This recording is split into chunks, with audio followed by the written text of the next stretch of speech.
The belt marks were still visible on her legs. She didn't cry when she showed them to me.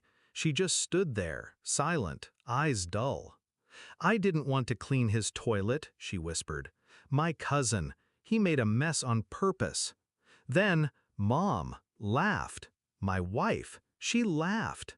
I was halfway through fixing the upstairs sink when she said it. No warning, no tears, just fact. Like telling me the weather. And then, she said, he's the king of the house now, a boy, 7, and I was the maid. My hands tightened around the wrench. The metal groaned, but I didn't. Emotion is a luxury for the innocent.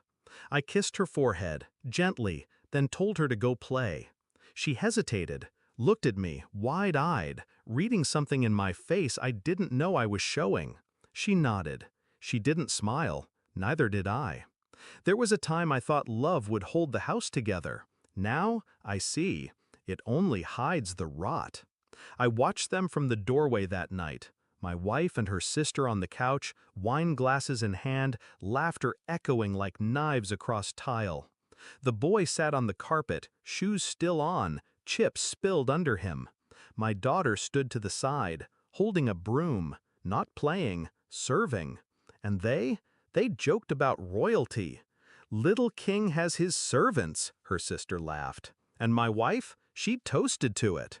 The betrayal didn't come with screaming. It didn't need to. It came with silence. With that soft, maternal smile she gave the boy. A smile she never gave my daughter. That night, I laid beside her in bed. I didn't touch her, but I didn't sleep either.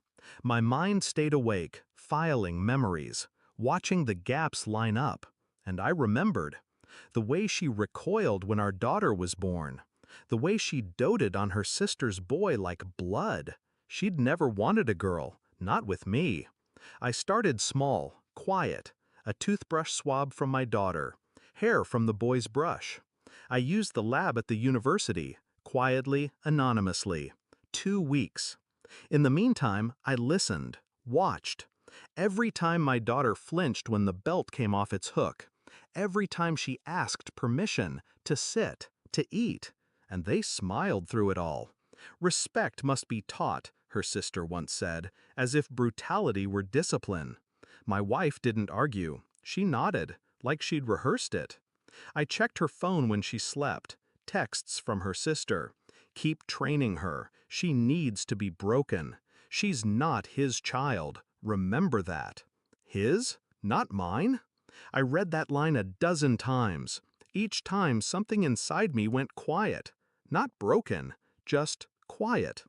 The results came on a Tuesday, sealed, clinical, cold. I read them at the kitchen table. My daughter was at school. The boy was watching cartoons. My wife was in the shower. The boy wasn't my blood. The girl was. I stared at the paper. Not in shock, no. That emotion had died weeks ago. Just calculation now. She had given birth to my daughter, and raised her like a burden, and spoiled her sister's bastard like royalty.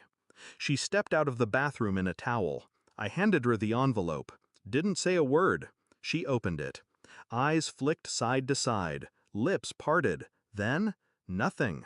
She looked at me, but I wasn't looking at her. I was already watching the boy. He looked back at me, and smiled. The first real smile in weeks. Enjoy the throne while it lasts. I slid the DNA reports across the table. They read in silence. Her sister paled. My wife froze. I turned to my daughter, kneeled, took her hand. "You're leaving with me tonight," I said. She looked up at me, tears forming, but no. I said it calm, final. This kingdom's burning. I took only what mattered, my daughter and the truth.